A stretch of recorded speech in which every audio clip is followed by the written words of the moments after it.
This is Ben. And this is Jeremy. And you're listening to Small Town Stoics. So it's been a little bit again, you know. Well, life is one of those things that fairly busy with the whole uniform responsibilities thing going on. But since we talked last, a big, what would you call him? Just figure? Figure seems like too small a word, for me at least. Legend. Yeah, well, definitely a legend in sport. I mean, influence probably on me. It goes so far because it's beyond the sport. I mean, he's a leader of men. You know, he's guys that I don't even know where to go. Like, people seriously look up to, people refer to for leadership. Yeah. People, anytime that excellence is brought up in the realm of coaching or anything, his name has to be there. Oh yeah, so, no, he's got to be on the Mount Rushmore of just coaching across all sports. So who we're talking about is Mike Krzyzewski, and he's the head coach of the University of Duke University. And he's been coach there now for 40 years. So in our lifetimes, there's never been anyone else in that office. Yeah, well, and that's like, you asked me last night, one of the questions you wanted to bring up on this is, are we Duke fans or are we Coach K fans? And I answered the way I answered to you last night, which basically was like, I don't know, because as long as I've known Duke, Coach K's been there. Exactly. And so they're hand in hand. Yeah, and so I thought about it last night, and I was like, really, I won't know the answer to that question until like 5 years from now. I think that's how I was going to present it too, because I thought that I asked myself, I said, in kind of reflecting on being a Duke, because we've been Duke fans forever, and reflecting on his career and things we've seen and all that. That question popped into my mind, and I'm like, is it going to be the same? Yeah. Am I still going? I mean, it's like rooting for OU. I'll root for whoever is coaching. Yeah. But I've seen coaches come and go there. I've never seen a Duke team without him on the sideline. So it's incredibly different. I'm fairly hopeful. I think that I'm going to end up being just a Duke fan. I've just been a fan of the team for too long that I don't think a coaching change is going to, unless they just drastically change their style of play or something. I don't know that they'll do that. But and that's what I was going to say. Is the guy they're bringing in. He's a Duke guy. Yeah, he played ball there. He's won a national championship. Yeah, he's been an assistant coach there for several years. Like, he is a Coach K Duke guy. And so while I think there'll be some changes, because every coach puts their imprint on the game, I don't think it's going to get away from the style of ball that I like watching play. Well, here's another question I have. What's this going to do to recruiting? I think the way they're doing it, I don't think it'll really hurt.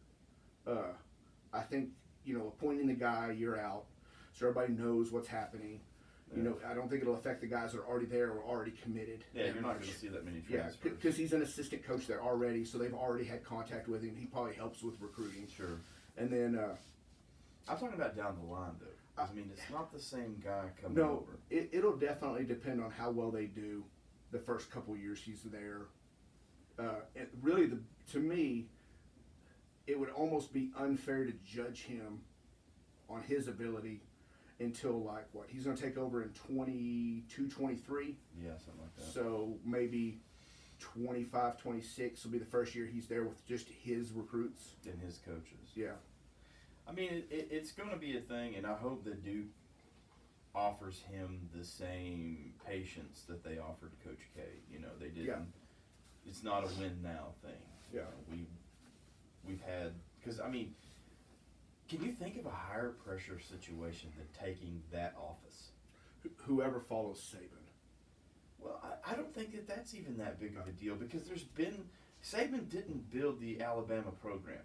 No, but you're going to be following a guy that's won, by the time he wins 7 or 8 national titles. But what I'm saying, though, is Saban isn't synonymous with the Alabama program. And that's true. There's other coaches that you're going to think of. The only guy that I can think of is the dude that followed John Wooden at UCLA, and I don't even know his name. Yeah. And that's like we were talking about when the news first broke. Would you want to be the guy that follows Coach K? And my answer is, I think I'd want to be the guy that follows the guy. Yeah. Because you don't know.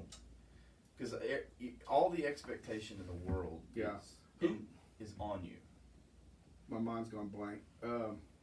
The only other kind of a similar thing in our lifetime that I can think happened, and my mom's gone blank and I can't think of her name, which makes me an idiot. But who followed the girls' coach at Tennessee?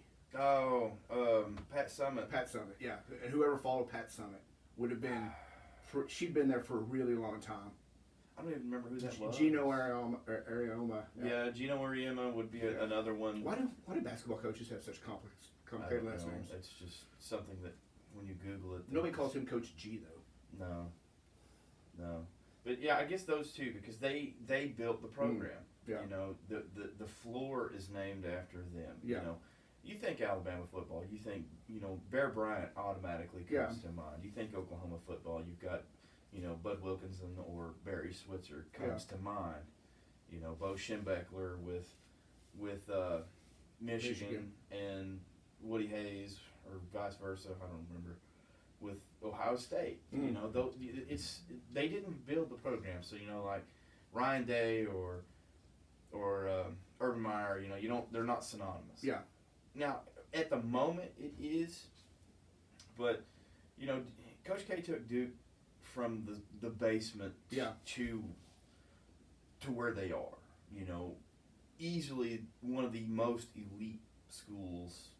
Yeah, I mean it's a blue chip program. Every time they talk about blue chip programs, it's one of the first things. Them, North Carolina, Kansas, and Kentucky. Yeah. That's it. Yep. That's it. That's your top four right there. When you're talking basketball. For debate, how long before Gonzaga is in that conversation? They got to win. Well, I mean, they just got back-to-back years, I think, with the number one recruit in the nation. Still, I mean, don't mean shit if you ain't got the trophy. No, you're not wrong. Yeah, and then to take the beating that they did in the national championship game, I mean, man. you can't put Gonzaga in that conversation. I mean, UCLA was in that conversation, and that's what I'm afraid of. You know, Go back to a second tier. I see this Duke thing playing out one of two ways. Either number one, it's like a Kansas situation to where it's a seamless transition. You know, it went from Larry Brown to Roy Williams to Bill Self. Yeah. You know, just seamless. The program was, you know, very consistent and still getting good recruits, still winning national championships, still competing every year. Or it's the UCLA thing where John Wooden left, you get one final, maybe one Final Four appearance, and then they're just kind of mediocre after that. You know, an 11 seed in the tournament and so on and so forth, you know. I do hope that the new coach, and it's just been a thing that's irked me about Duke lately and several other programs, I hope they get away from the roster full of one-and-dones. Well, I mean, like having one or two if you think about it, one-and-done guys Duke is good. Has really done that, though. I mean, they're one of the few teams that's been like, you know, you had your notable guys, you know, Jazon Williamsons and so on and so forth, but the Dukes have really stepped away from that, you know. Well, but it seems like in the last few years they've had multiple one-and-done guys per season. Well, they had to, though. I mean, So, if you think about it, you kind of have to. I know, but I think that's also been like one of the reasons that some of those elite teams and stuff that we're talking about have fallen away from the national title championships is because they don't build a program. Well, they're getting 4 or 5-star players, but they play one season and leave, and then they're getting beat by teams that have 4th-year seniors and have nothing as leaders, and they can't build around them. Yeah, you know, and that's the thing. But you know, with the game the way it is, you had to evolve. You had no choice. But I don't know, man. With John Shire being a Coach K man, you know, you're not looking for Coach K 2.0. You know, you're not going to get that. This just not even in the realm, and that's just unreasonable to think. But you know, you hope that he takes some lessons that he learned, builds on it, and you know, still keeps the winning tradition. Yeah. I mean, I don't know. It's hard to say this early in the game. Is it possible? Absolutely. Well, I mean, and that's what Coach K did because I mean he's a Bob Knight tree, and so he took all the good of Bob Knight, watched all the stuff that caused Coach Knight all the issues and stuff, and even though he's got a little bit of that temper, he didn't do there's no chair throwing, there's no that kind of stuff, and so maybe that's what this guy will do too is take the really good stuff that works, Yeah. and then add his own little twist on it. It's going to be interesting, and it's also, I mean, I hate it because it's the end of an era. I mean, we knew it was coming, but, you know, in our lifetime, there's never been a coach like that, you know. How many opportunities did he have to go to the NBA? How many opportunities did he have, you know, to retire sooner? And he didn't do it, you know. And that NBA money, you can't say, well, it's not about that. Well, yeah, it gets all those college coaches. You know, Larry Brown, he got it. Yeah. Calipari, Rick Pitino, all of them. Yeah. Brad Stevens, all of them. I don't know what that was. But anyway, all of them. You know, they all were lured by that NBA money. He never was. You know, he held things. No, I'm happy here, you know. And he's still not, you know, I was looking at the highest paid coaches. He's not the highest paid coach either. Yeah. You know, he's number 2, but for good reason. But, you know, that's what you admire about him is, you know, he was happy where he was at. He got his taste of, I guess, NBA players in the Olympics, you know, because he coached the gold medal teams. And then you hear guys like Kobe talking about him and LeBron, like, if I'd have went to college, I would have played for that guy. Yeah. You know, so it's kind of crazy the respect that he gets from those guys. You know, when you get their gold star, you're legit. You know, you're the real deal. And he's, I don't know, it's just crazy to me, the longevity, the staying power, and what he's been able to accomplish. Yeah. I mean, he didn't get nowhere near the John Wooden, you know, 5,000 championship thing or whatever, but still, I mean, when he leaves, he's going to be the winningest coach of all time. He's going to have possibly, we'll just say 6 national championships if they win this year, which they probably won't, but there's a chance for 6 national championships. Yeah. He's been to more Final Fours than anybody. He's been ranked number 1 more than anybody. They've won more ACC championships than anybody. You know, it's when he walks away, he's going to own pretty much every record. And it's just, I don't know, it's crazy to me. You just don't see it, and I don't think we'll ever see anything like that again. You know, because there won't ever be well, there's too many outside factors. Well, people are going to take that NBA money. Well, that not only that, but fan patience is booster patience. Yeah, like, you know, things like that. If he has a run like he did, you know, in the mid '90s, you know, he won the back-to-back titles early on. Yeah. And then 10 years before they went back, almost 8 years, somewhere in there. Because 95, 96 was they lost to Arkansas, and then from then on, they didn't win again to 01. The Battier. The Battier and Jay Williams. Yeah. So, but the thing is, I mean, that's is Duke going to afford that patience to John Shire? Yeah. You know, like, I don't see them being, what have you done for me lately? Just, you know, here's the keys, just keep it running. I hope. Yeah. But then again, you know, like I said, I don't think we're going to see anything like that again because there's too many outside factors. You know, guys, something's going to come along. You know, the Celtics job's going to open up, or the Lakers. Yeah. And, you know, John Shire's name is top of the list, and will he stay? Yeah. You know, because I mean that's pretty prestigious to go there and, you know, maybe lose for 2 years and get fired, but still, I mean, you're still the head coach of the Lakers. I don't know. Like I said, I just don't see anything comparing to what Mike Krzyzewski has done ever happening again. Yeah. As far as longevity and winning and stuff like that, I just don't. At one place. Let me put it that way. Yeah. At one place. You know, so kudos to that. I mean, that's incredible. And can you imagine working at one job for 40 years? Like, this is all he's ever done, really. He was 33 when he got that job. He's 75 now. He was at West Point for just a little bit. Did he come from West Point? He played at West Point. Yeah. But didn't he was an assistant there for a little bit. He coached there, too. I think, it was just season maybe 2, and then Duke hired him. And he was 33. He was fresh, and never left. Yeah. I mean, and also, you think here's another thing I want to bring up about him. What other coach out there has the fan base that he does? Yeah. I mean, just for him. You think about it. There's Krzyzewskiville out there in the yard where the kids camp before game nights and stuff like that. And like, I can't think of another coach out there that has that, following that the fan base would go to war for this guy. Well, and the funny thing too is he's one of those coaches where like just from my perspective and what I've seen, he's a very love him or hate him coach. Yeah. People either love him or they hate him. But even the ones that hate him are like, oh, he's a great coach. Yeah.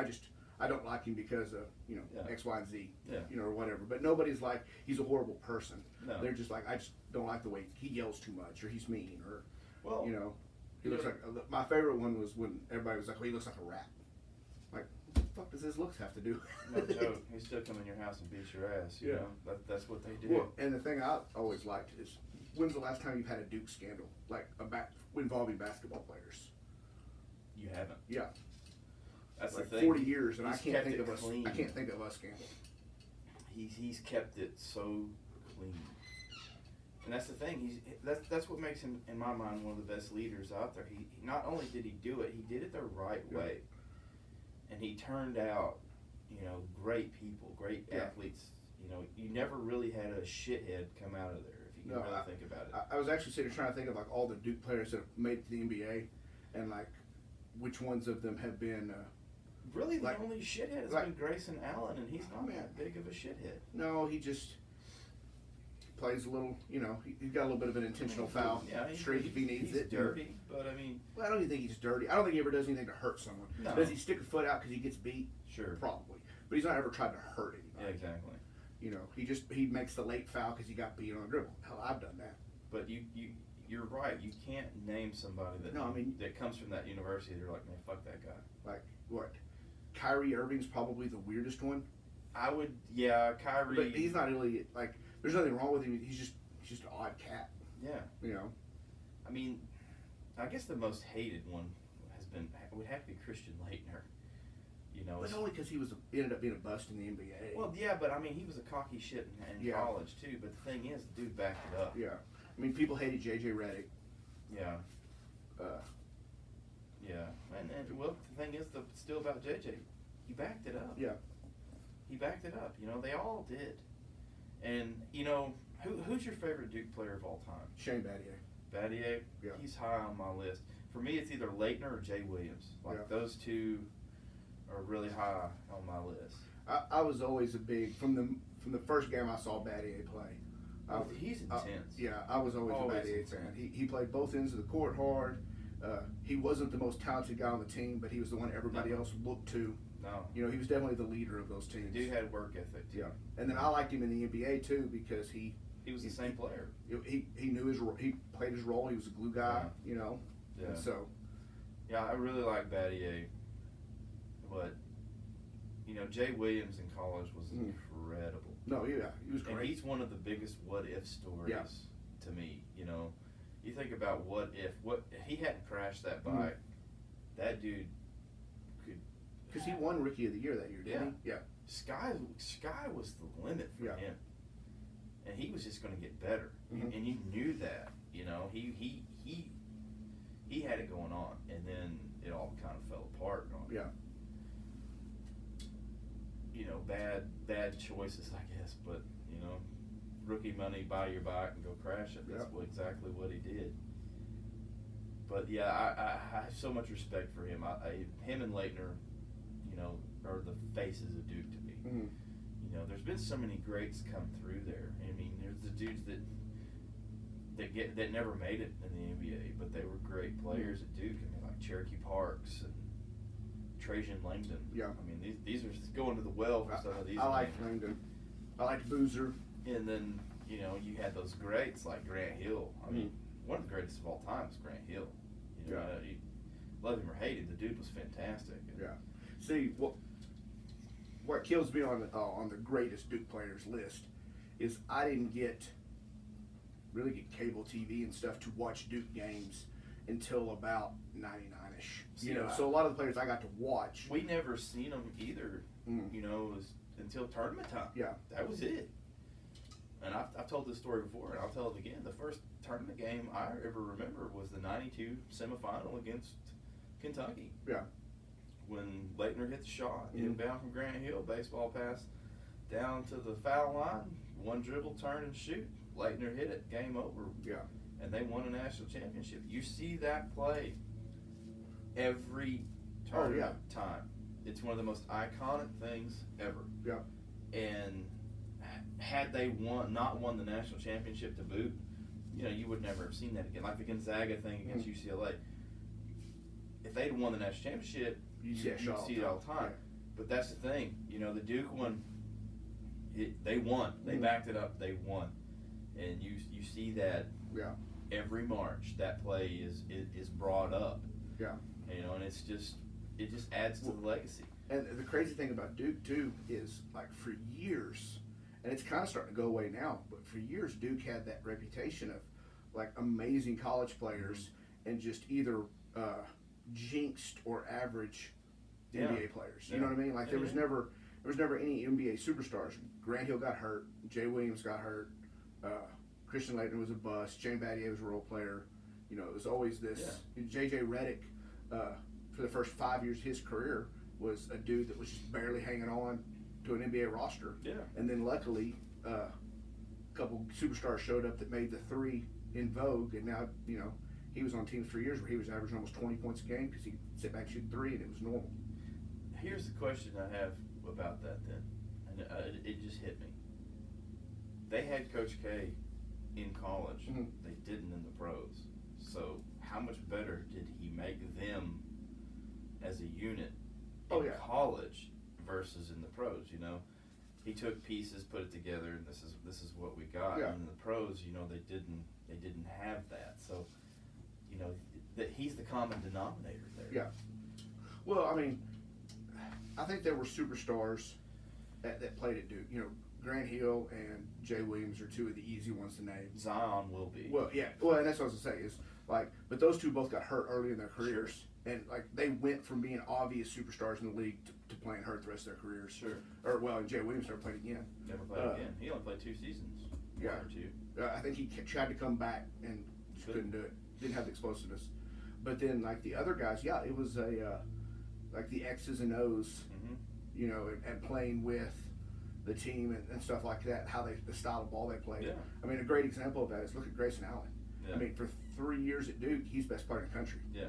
And he had a little drop off his last year, but I think a lot of that had to do with he was playing with a bunch of one and done superstar mentality types. Yeah, there was no cohesion in that team. And then he goes to the pros, and he's a 6-7 point a night guy. Yeah. You know, I mean, although he had 20 the other night in the Grizzlies playoff game. Yeah. But, well, I mean, that's the thing. You look at some of the players that have came through there. There has been no other than Grant Hill is the only one I can think of that would be Hall of Fame worthy. Yeah. I mean, Kyrie will be. I think by the time it's all said and done. Well, I mean, at this, let's just go at this moment. Yeah. At this moment today, he's the only one I can think of that would be Hall of Fame worthy. Yeah. And now on the pro level. Yeah. No, you got. I mean, Hill, and the next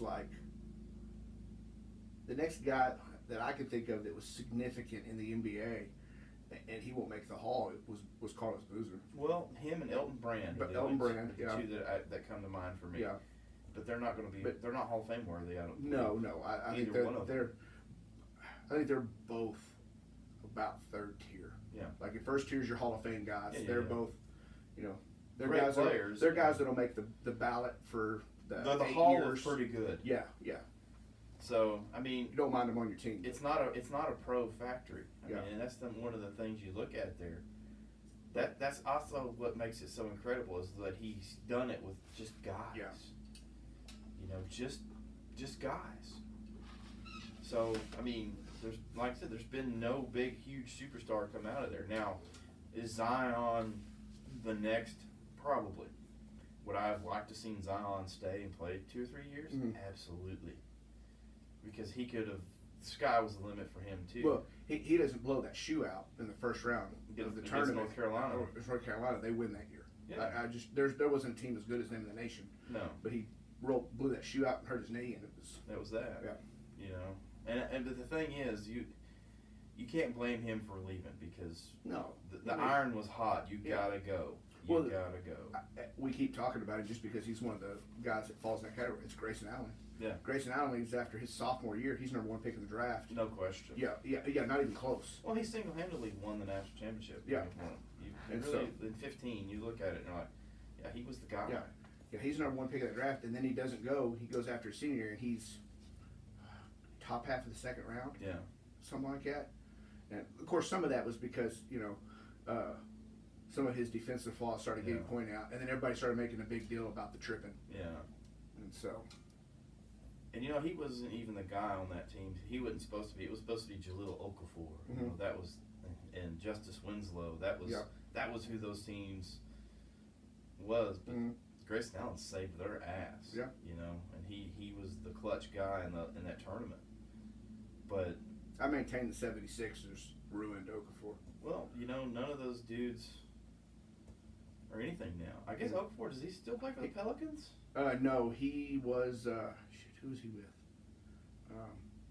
He was on a team this year, but he only played 4 minutes a night, Yeah. something like that. He was a come in, relieve the starter for a couple minutes, come out guy in Yeah. each half.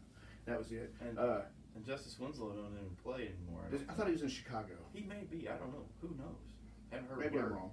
Haven't heard a word from him. I know there's a bunch of Duke guys floating around like this bench, Yeah. back into the bench guys. Yeah. But what's crazy about it is a lot of you hear about them, and a lot of them are locker room guys. Like we got them around for the locker room, Yeah. for the practice. So, Yeah. but hell, that tells you something about Duke. There is even if their guys aren't, technically NBA bench worthy, teams are keeping around because of character and leadership. Exactly. And that all comes from him. I think. You see a Coach K press conference, win or lose, it's always 100% class. Mhm. If they win, we beat a great team tonight. They gave us all we wanted. Yeah. So on and so forth. If they lose, hey, the better team won. They came out, they hit us in the mouth. There's never any excuses from him. You never. Yeah. You see guys like Calipari do it, and it's just It not. seems rehearsed. It does. And I think part of that's my biasness with Calipari, but Well, a lot of guys but you see. Tino did the same Yeah. shit. Yeah, it always seems rehearsed when a lot of them do it. But y'all, and you see him leave the court. He always goes, shakes hands with the Mhm. opposing team. Always, is Yeah. very cordial to the opposing coach and stuff like that. And so, that rubs off. Mhm. And I can't think of another person throughout any sport that I would want my kid to play for. I think that he is the benchmark. Yeah. I mean, I don't even know who else to equate it to. You can't. It's just there's nobody. He's the other side of the coin of Phil Jackson. Yeah, Like, pretty much. Like Phil Jackson is the zen, Yeah. and stuff like that. Coach K, a little bit more passion, a little bit louder Yeah. on the sidelines and stuff, but both like equally, uber professional. Yeah. And just everyone's dream to play for. Yeah. I think that's who I would roll it. That's the NBA equivalent. I think is who I would roll it with. Maybe is Pop. Yeah, those two. I think about Pop. I mean, you might could say Chuck Daly, but I was never a Daily fan. I wasn't either. Of course, I hated the Pistons, so there Yeah. was that. But I don't know, man. It's kind of depressing. But I mean, we all, like I said, we all knew the day was coming. Yeah. I just never, you're just never prepared for it. Yeah. And then you got time to. At least they're giving us time to. The farewell tour. Yeah, and just let him end it on his terms. And that's the thing too. I'm glad that it's ending on his terms. He's going out the way he wanted to go. And like he said, we're giving him hell. That's Yeah. it. We're coming. Yeah. So I mean, that to me is fantastic. It's I don't know. It's something. I hate that people are missing out. You know, Yeah. People don't care, hate the guy. I'm like, man, I don't know how you could. Yeah. You know, I guess people shit on success, but he's he is what it is. You know, but I don't know. The game's not going to be the same without him. No, it'll be drastically different. Yeah. Because, man, does he even have a coaching tree yet? Like, do we have a bunch of assistants running out there that I'm not thinking of? Well, Jeff Capel coached at OU. Mm-hmm. Steve Wojciechowski coached at Marquette. I don't know where he is now. I think he's an NBA commentator. There's a few others out there, but no. Nolan Smith was going to be one, but he's staying on with John Shire. Trajan Langdon is he's an executive for the 76ers. Yep. So, I mean, those guys are still around, but as far as assistants go, those are the only two I can think of that have gotten those big name jobs. Yeah. Of course, really and truthfully, there's none that, none of the guys you think of doesn't really have a coaching tree. Patino or Calipari or any of them. That used to be a bigger thing. Remember, like, this guy came from, like, Bob Knight's got 5 or 6. Yeah. Yeah. That's over. Yeah. That's more prevalent in football. Yeah. You've got the Belichick guys, and then, you take that back to Parcells, so on and so forth. You think coaching tree, it's automatically 90% of the time it's always in football. Yeah.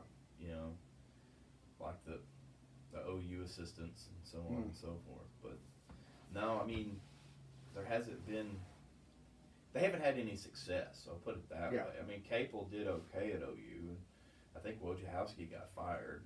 So yeah, it's interesting though. I mean, the only assistant that matters right now is John Shire. So we're going to see what he can do. Yeah. I'm curious to see how many games he coaches this year.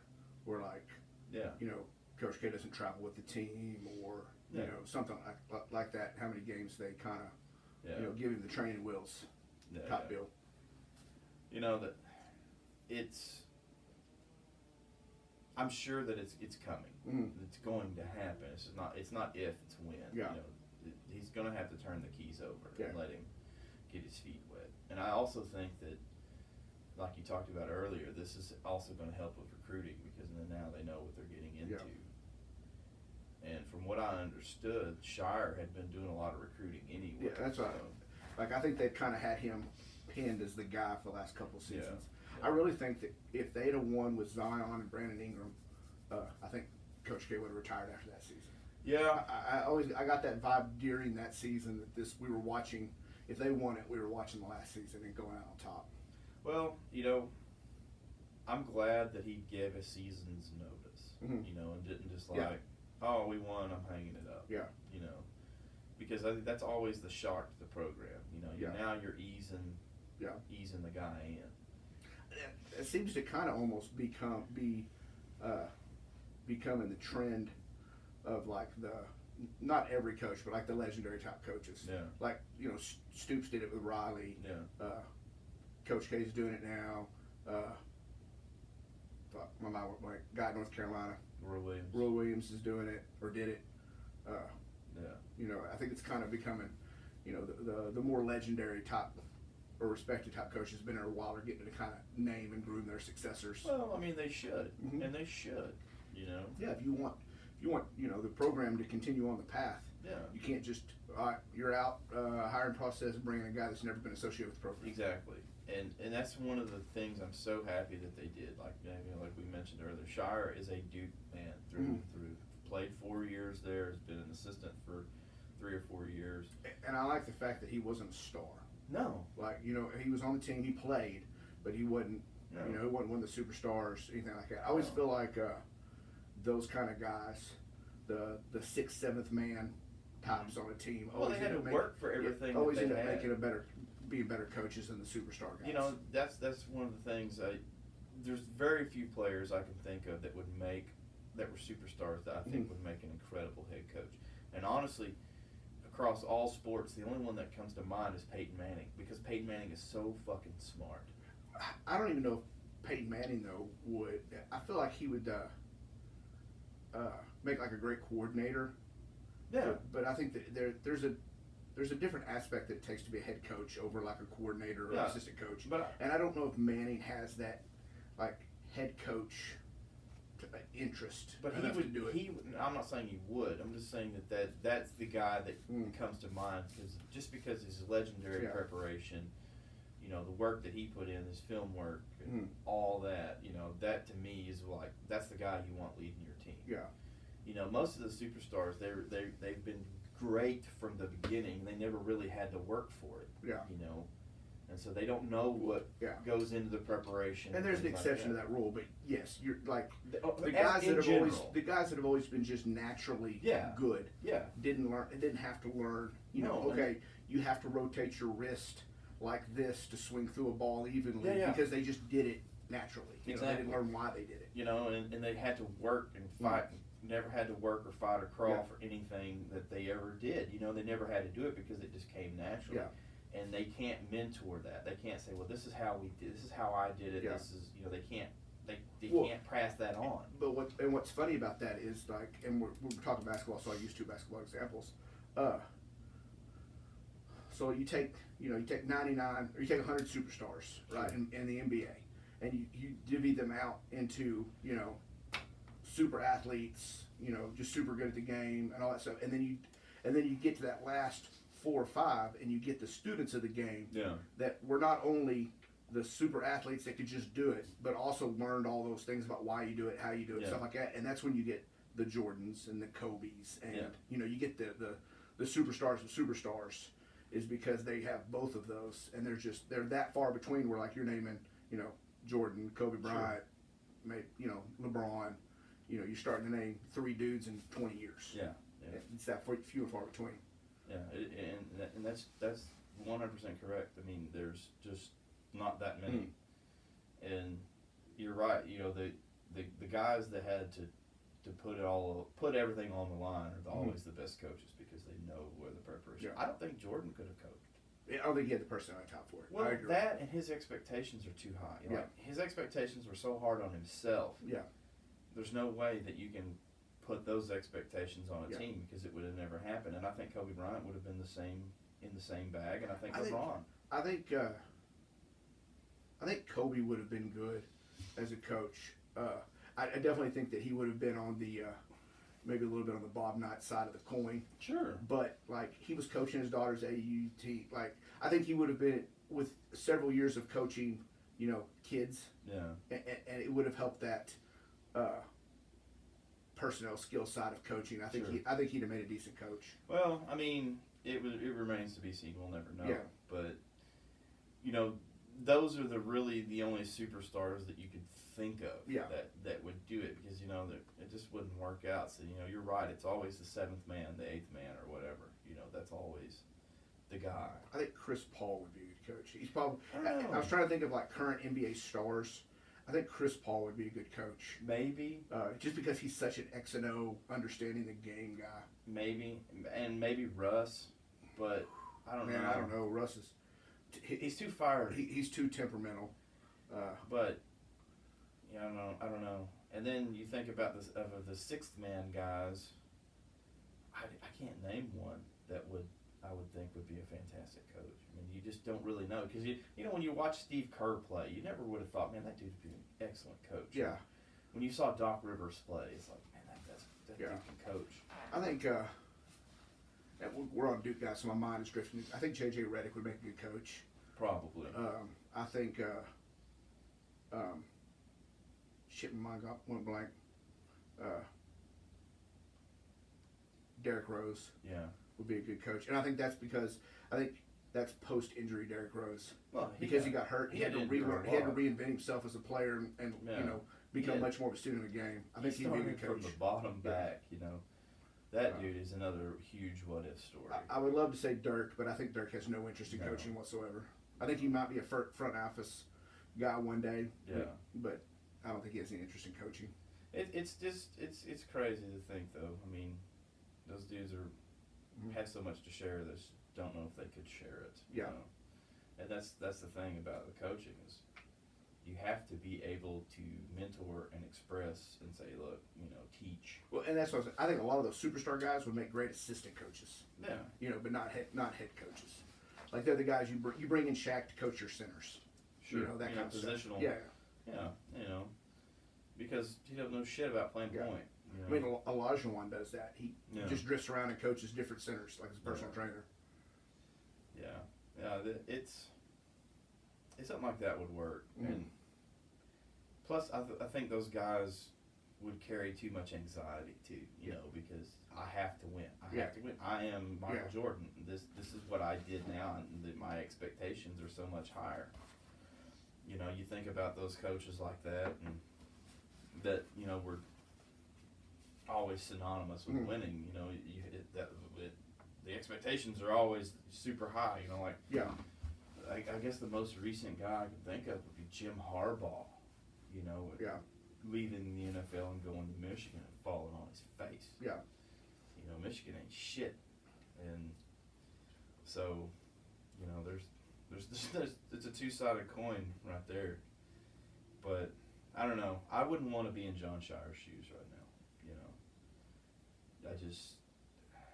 The expectations are so high. Yeah. You cannot get away from him. He will never not be a coach. And I'm not saying that that's a bad thing. He will never not be a Coach K guy. It's like, well, we're going to put you up against Krzyzewski every time anything happens. Well, this is what Coach did. Yeah, no shit. But I've only been here 5 years. Stop. He'll be the guy that in 3 or 4 years they'll be throwing up the graphic on TV. Yeah. Coach K's first 3 years. Yeah. His first 3 years. Shit like that. And it's going to go on until he either gets fired or retires. Yeah. I think maybe if he stays a good while, it'll die off. Yeah. But those first... It'll become one of those things that only comes up like if they're playing for the national title. Yeah, playing for the national title or making a Final Four or something like that, Yeah. But those first 3 or 4 years are going record to be against North Carolina. Brutal. Those kind of things. Yes, and he's never going to be able to live anything down. So, good luck to him. That's tough. Yeah. So while we're on the topic of tough, we have to... We brought them up last podcast, and the Women's College World Series is over now, so we have to bring them up again because I think, and I don't know if you agree with me or not, we've seen the greatest softball team ever assembled. I don't know, because I watched probably my first 2 games of college softball were the games 2 and 3 of the College World Series. I've been watching for a while. I can't really comment on whether they're the greatest of all time or not. I've been watching, women's softball, the softball game at the collegiate level I love it because there's so much passion. There's so much they go out, they kick the shit out of each other, and they have fun doing it. I love that. There's that and college baseball are the 2 purest forms of the game there is. You see them just pride, passion, desire, and things like that. I've been watching college softball. Well, I watch the World Series every year, no question. You can't regularly watch it. I keep up with it. Yeah. But this Oklahoma team, in my mind, if you look at the statistics, they had 6 hitters over 400. 6. They had 7 double-digit home run hitters. They broke the all-time record for home runs. They broke. There was another one they broke. I can't remember what it was. But anyway, they led the NCAA in home runs, runs scored, on-base percentage, batting average, and also on defensive fielding. Yeah. Fielding percentage. That's complete. That's complete. The only place that they were weak was pitching. Yeah. But when you've got an excellent defense and you've got 6 above 400 hitters in your lineup, and your leadoff hitter has 92 RBI, your leadoff hitter leads the team in RBI. Yeah. It's insane. That goes to show how much they're getting on base. So the 2 funniest, or one of them's the best stat for me, and then the other one's the funniest thing for me. So I'm watching game 2, and I turned it on second inning, third inning maybe, right at the beginning of the third inning. Anyways, my favorite stat from them is that they lost 3 games all season, and they lost 4. Okay, every team that beat them, they beat twice afterwards. Yeah, and so I just thought that was funny that like they get beat and then they crush a team 2 times in a row. And keep in mind, the teams that beat them were all in the College World Series. Yes, they were all very legit teams. Yeah, and then the funniest thing to me, every loss. I was watching it and I don't remember who it was. It was that 7-8 hole hitter, and she gets up to bat and they're showing her stats and stuff, and she's got like 12 or 13 home runs. Yeah. And in my head, I'm thinking, man, that's pretty good. Like, and then you see she's probably one of these heavy hitters that Jeremy's been telling me about all season. And then I watch, and she gets a little single and gets on, and then a couple hitters later, the 2-hole hitter gets up. She's got like 27. She ended up with 32. Yeah, and I was just like, oh, okay, maybe not. And those are school records too. The 32, I think she was 30. Yeah, it's 32 is the school record, and she's just a junior. She's coming back next year. She's got 88 career home runs. The career home run mark is 92. Oh, really? That record is gone. Yeah, she'll break that 5th game. Yeah, but it's also held by a Sooner. Oh, is it? Yeah, Lauren Chamberlain. She was number 1 all time. So from watching the 2 games I watched, and I don't remember any of their names. The 2-hole hitter is Jocelyn Alo. Who is the left fielder? The short one? Little skinny blonde. That's Donahue. Donahue. She's probably my favorite player on the team. Did you see the play she made? I saw the catch she made. It looked like the Jordan logo. Oh, it was insane. It's probably one of the best catches I've ever seen. And she's 5'3". Yeah. 5'3". Yeah. Tiny. And when they played UCLA, she hit 2 out that I don't think have landed yet. And she's batting down in the order 6. She's 6, 7, or 8. She was lower in the order. But I mean, the first time she came up to bat, I was like, oh, okay, she's gone. Yeah, she was probably my favorite player just because of how.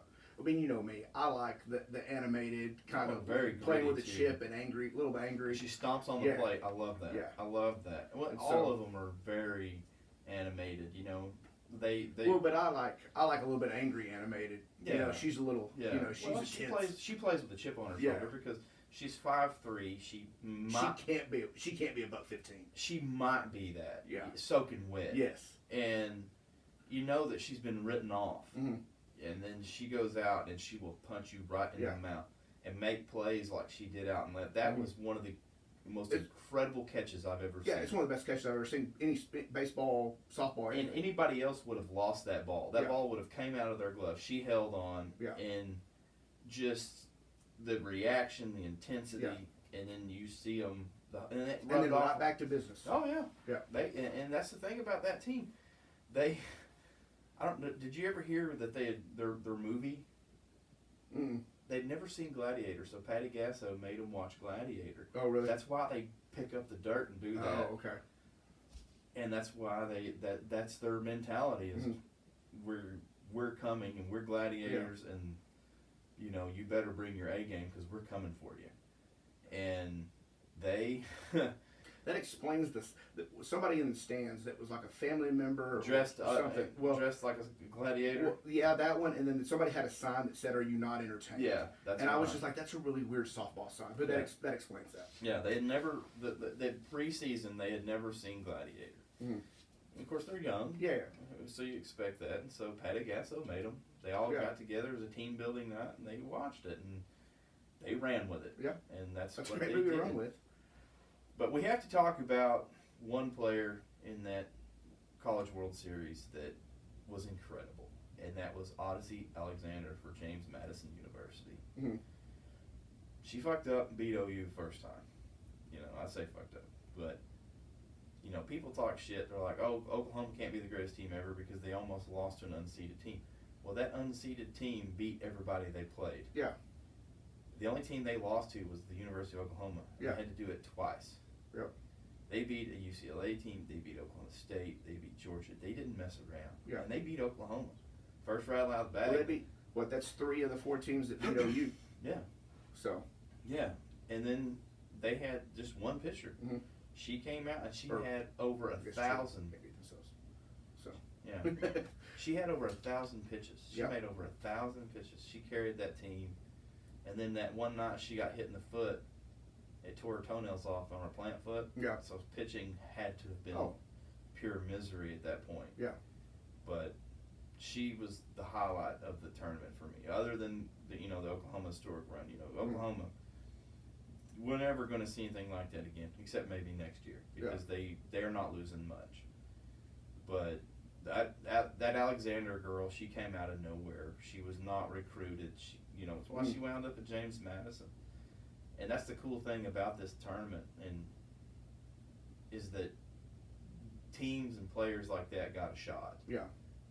Otherwise they probably never would have made the tournament. I mean, they played in the super regionals and the regionals. They played Missouri. I mean, ranked teams, and that were pretty good, and took them out. Yeah. So, and that's what I'm hopeful for in football is, they talked playoff expansion as these little guys getting their shot, and she shined. I mean, that was a true David Goliath story. Yeah.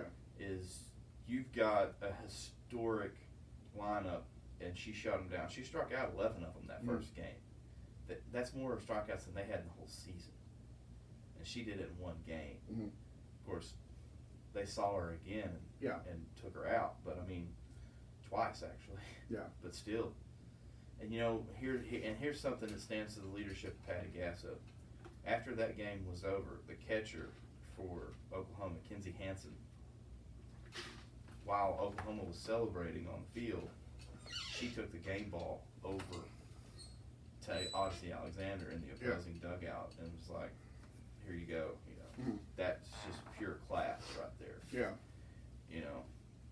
But anyway, that's so cool. The historic, it wouldn't have meant shit if they didn't win the national championship. Yeah.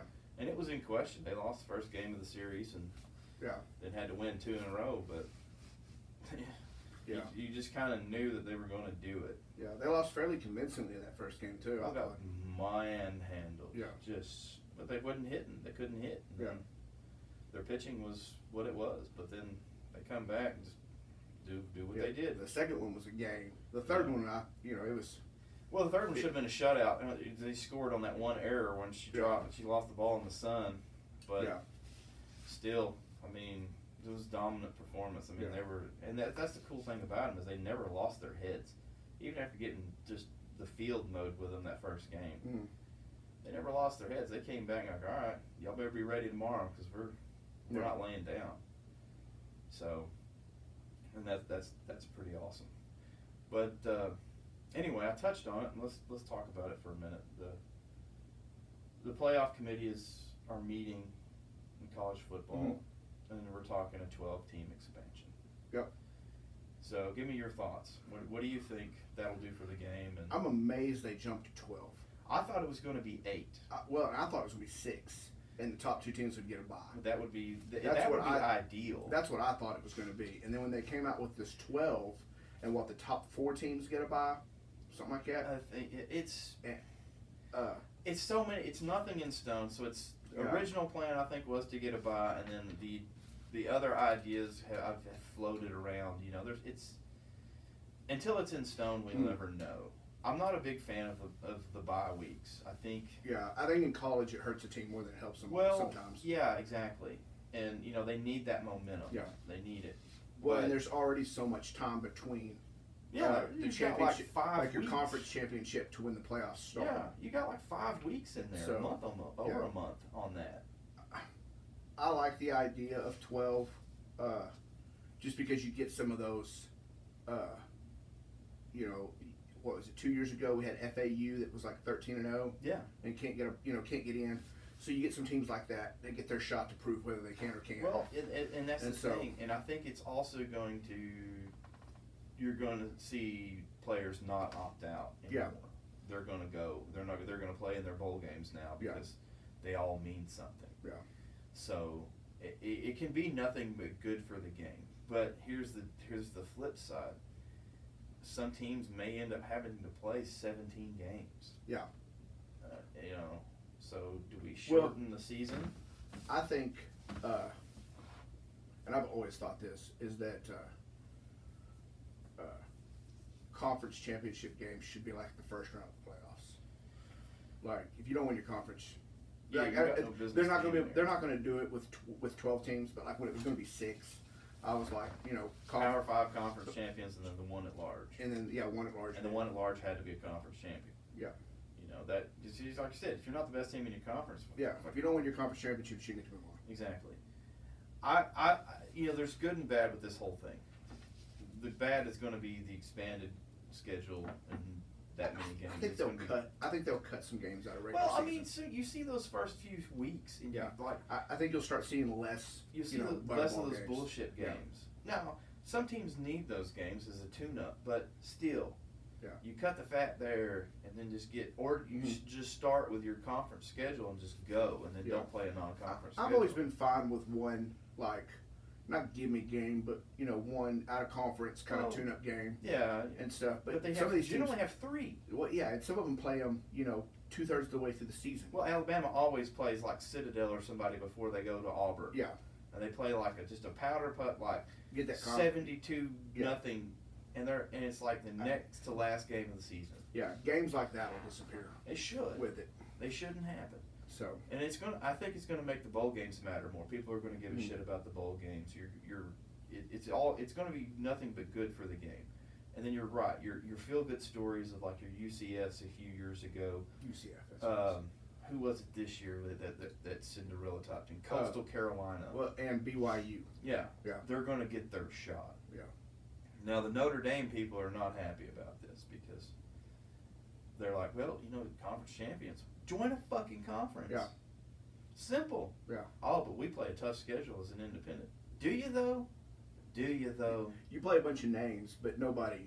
Yeah. You don't. Yeah. You're not playing the strongest teams in that conference. You're not seeking out the Alabamas. You're not seeking out the Oklahomas. Sure, you're going to play these rivalry games with USC. USC ain't been shit in years. Mm-hmm. Let's just quit pretending. Yeah.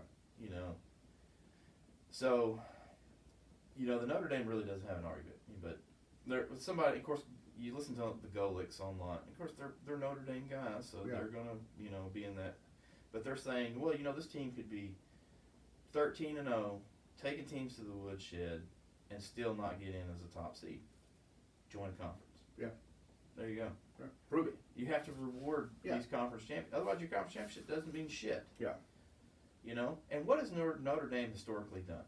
Had great seasons, get into the college playoff, and just get smoked. Yes. Every time. And if they happen to make a national championship game, they take a beating. Mm-hmm. They just get drubbed. Yeah. And so, like I said, join a conference. Go out there, join. They're ACC and everything but football. Mm-hmm. Join the ACC. Yeah. It's not that good of a conference, but hey, you get to play Clemson every year. Yeah. So. Well, every once in a while there's a decent second team. Yeah. Every once in a while. Miami won't stay down forever. Yeah. North Carolina's been decentish the last few years. They're one of those sneaky good teams. North Carolina State. But anyway, I'm totally in favor of the college football expansion. I just like you. I was shocked when they said 12 teams.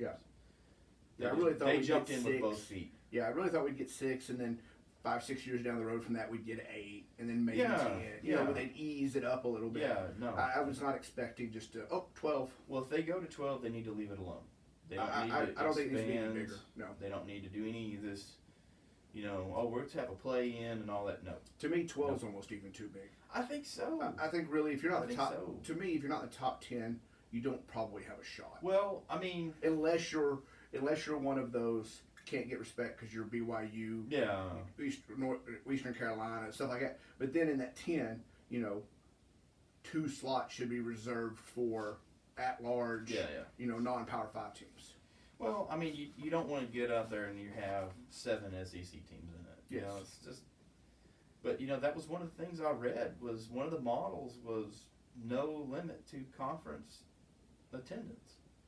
So it's like, holy shit! So you could have 5 conference champions, and then the other 5 be SEC schools. Yeah, teams that didn't even play in their conference championship. And then 2 Pac-10 schools or some shit. And I'm like, what the fuck? Like, Yeah. what are we doing?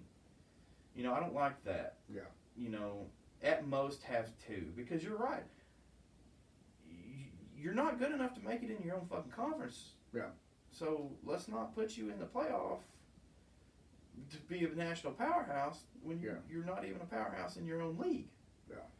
So I think it should be limited to 2 teams per conference tops, and that would be.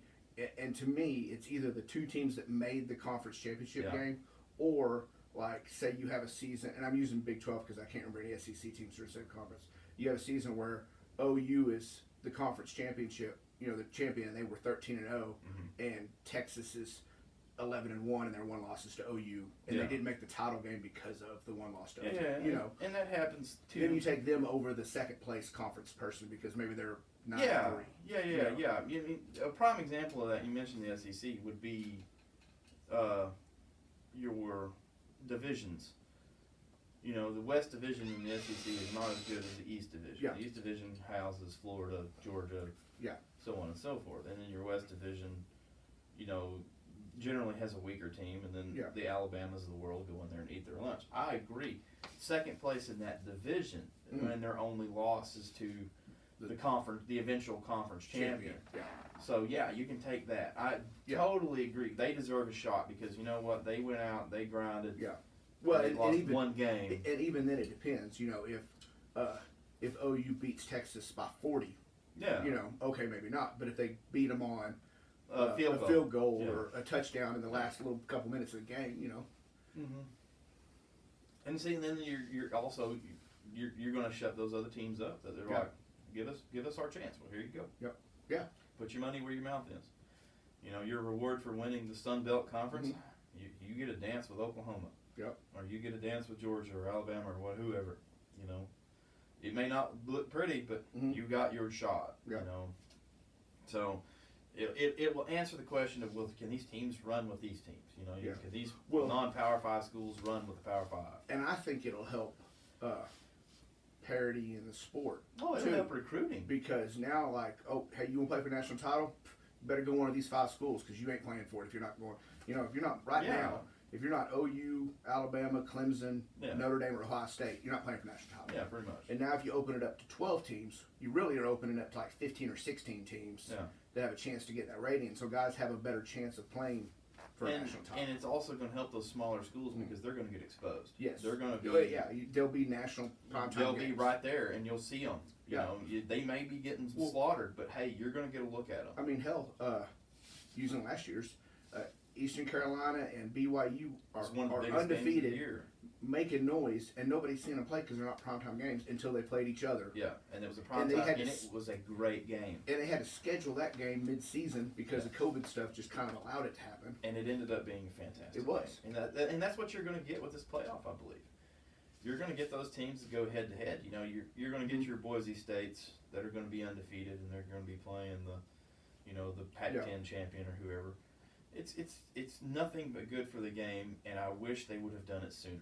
That's the thing about basketball. College basketball gets it so right, and college football gets it so wrong. And they say, well, it's all about the athlete. Division II does it. Yeah. They play a playoff system just like anybody else. It's not about that. It's about the money. Yeah. That's what it comes down to. And the big schools protecting the reps. Well, that too. Too.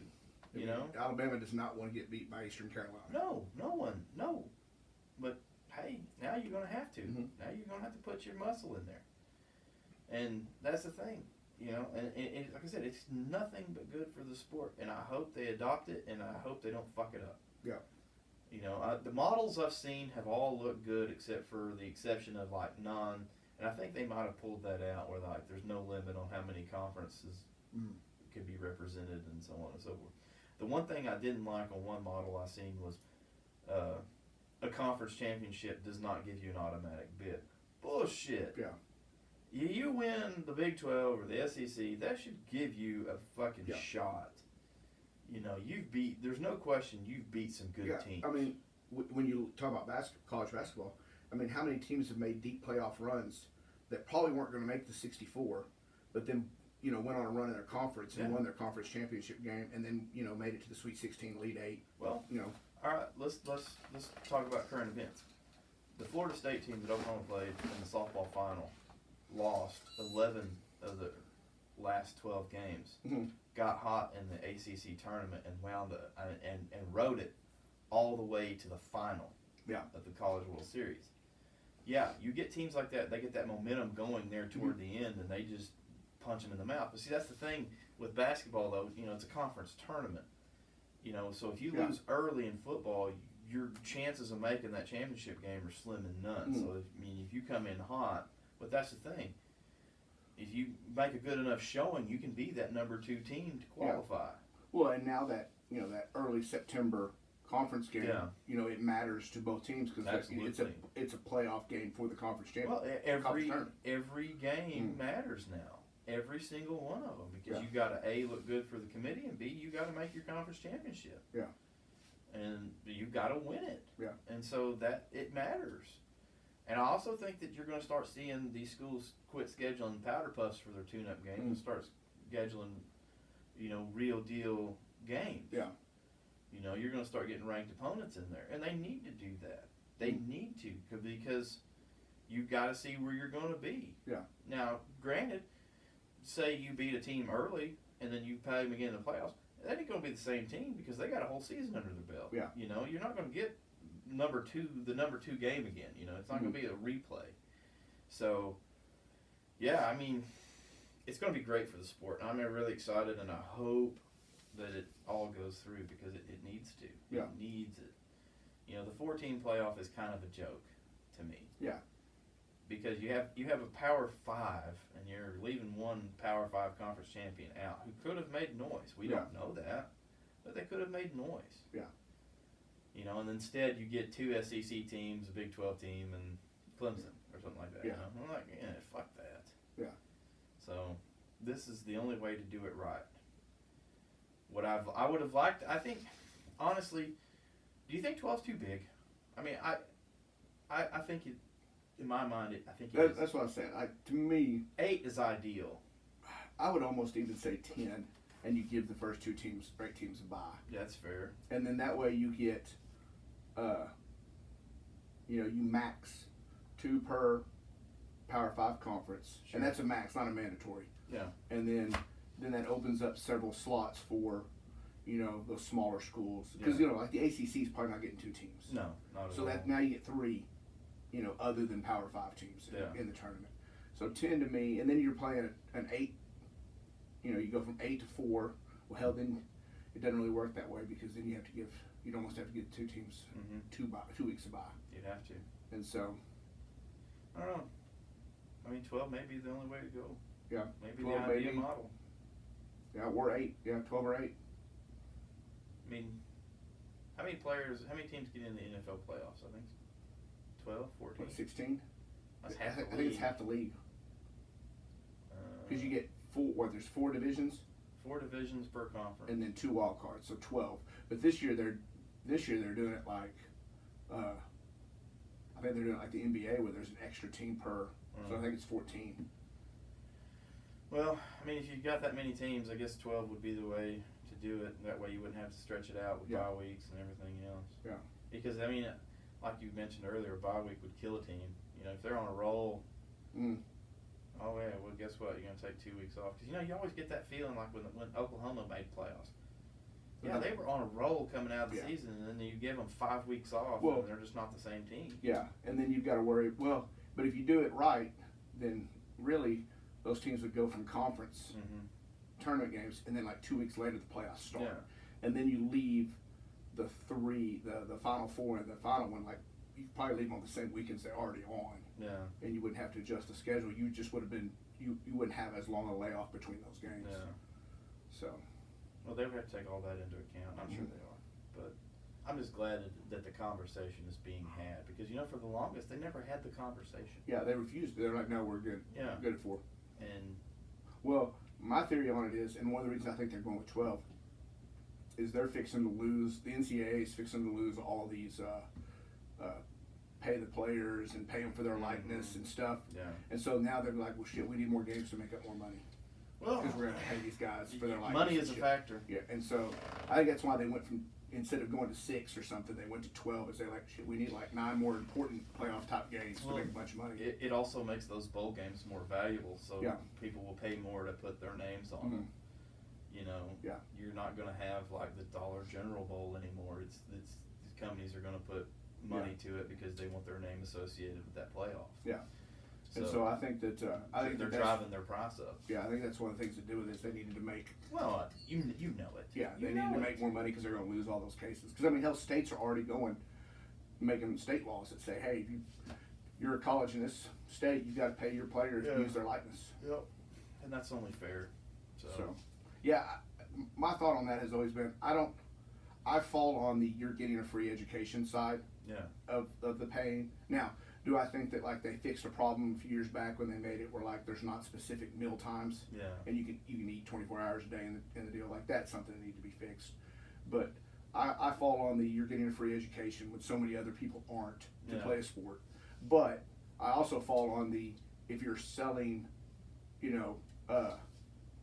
posters at $20 a pop with my picture on it, without my permission, I should get a little bit of that cash. Yeah, and I agree totally. So I don't think in salaries, but I think that if I'm playing football and a car dealership wants to pay me some money to come do a commercial for them, I should be able to do that. Like, I should make money. I should be able to make money off of my fame. As long as you're not, repping the school or something like that. You can't go wearing your jersey or whatever. But because then the school has to get involved and so on. I agree 100%. I don't like the salary idea. I don't.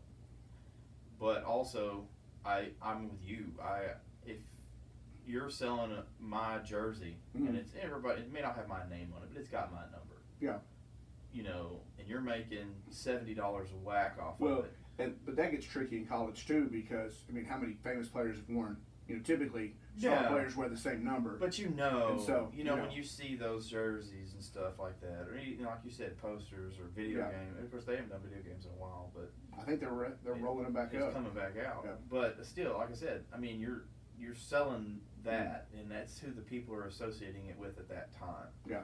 And so if you're making billions off of me, and I'm not seeing any of it, and you're telling me when I can eat and when I can't. Yeah. That's some bullshit. Now, you're right. I don't believe that they should be paid a wage. Yeah. Because it's an amateur sport. But in that same tone, you can't. The NCAA can't be like, well, you can't make money at this, but we're damn sure going to. We're going to get a ton of it. Yeah. Yeah. Sorry. Well, and even with the advertisement stuff, there still has to be some kind of like rules, or you're just going to get boosters saying, hey, you're going to come do a commercial for me and I'm going to pay you a lot of money if you come to this college, So there's still going to be some kind of, oversight rules on it to keep from that kind of level of recruiting and stuff. But, I do feel like a player should be able to go make money off their likeness or have a job while they're at school, that kind of stuff. Exactly. So. I mean, you got to feed yourself. So, anyhow, I mean, it's. Well, and sitting here talking about the salary thing, you said the word amateur. We're talking, the big money for football and basketball. But a lot of our amateur athletes for like the Olympics and stuff that can't be pros to compete, like swimmers and stuff like that, like you can't pay them a salary or it gets rid of their amateur status. Exactly. And so you have to, there's got to be other things to do. Yeah. So, I mean, that's another thing right there, your amateur status. Yeah. I don't know. I'm not a big fan of the NCAA just because it's the way they do shit, you know. But this may work out, and it can be nothing but good for the game of college football. Yeah. And it'll give somebody something to give people something to get excited over. Me especially, because I get so sick of seeing Alabama, Clemson 6, and it may still end up that way. Yeah. They had a harder road getting there. At least it's legit now. You're not saying, well, if this team had been there, maybe things play out a little different. The questions are going to get answered. Yeah. The questions that you have. So, anyhow, folks, get out there and watch Coach K this season. Just send him off. Even if you're not a Duke or a Coach K fan, go watch greatness before it leaves. Yeah, because that's once in a lifetime thing right there. Yeah. You'll never see anything like that again. And watch how, bringing him back up, watch how he interacts with his players. Exactly. And then, think about how you want your kids being interacted with. Exactly. by their coaches. Like me, we've said many times on here, like I have to be coach hard. I just did in high school. I played better with a chip on my shoulder. I played better angry. Sure. It just focused me better. And if you watch him, like he is the coach that knows what buttons to hit with what players. Sure. And there'll be a player, he will chew their ass.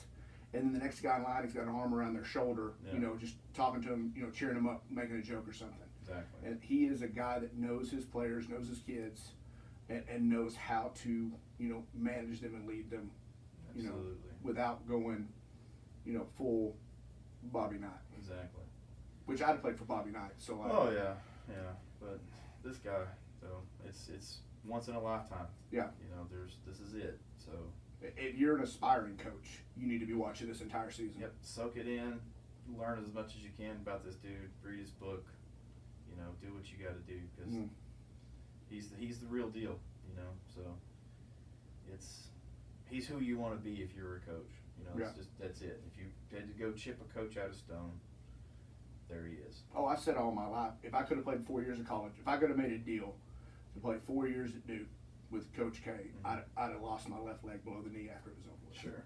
Like he was a guy that I would have done anything, like, and I was nowhere near talented or physically gifted enough to go play college ball. Sure. But if I had been, like Duke would have been at the top of my list. Oh yeah. Easy. Yeah, no question. And they don't even play my style of ball. No, but just to be a part Yeah. of what they're doing and the tradition and Yeah. all that, and now it's over. Yep. So get out there and enjoy it while you got it.